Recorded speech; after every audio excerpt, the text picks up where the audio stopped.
আপনার অতিথি একেবারেই দরজার কাছে দাঁড়িয়ে আছে, একেবারে দরজার কাছে, শুধু দরজাতে শুধু কি করছে, আওয়াজ দিচ্ছে কি যে হ্যাঁ আমি আপনার অতিথি আমি চলে এসেছি, আমাকে আপনি নিয়ে নাও। ঠিক, ফামান শাহিদা মিনকুম শাহরা ফালিয়াসুমহু, যেই ব্যক্তি রমজান মাস পায় সে যেন রোজা রাখে।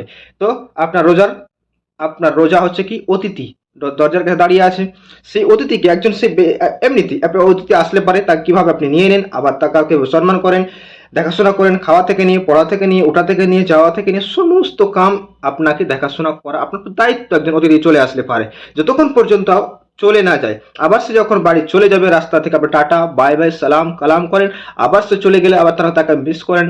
হুম। তো ঠিক রমজান মাস আসছে, রাস্তায় আছে, রাস্তায় নেই আপনার দরজাতে আছে, আপনি শুধু মেহমানকে নিন, আবার আপনি কিভাবে দেখাশোনা করছেন, কিভাবে খাওয়া দাওয়া করাচ্ছেন, কোথায় ঘোরাচ্ছেন, কোথায় ঘুরছেন, কোথায় যাচ্ছেন, সমস্ত কিছু এই মেহমান আপনাকে দেখবে।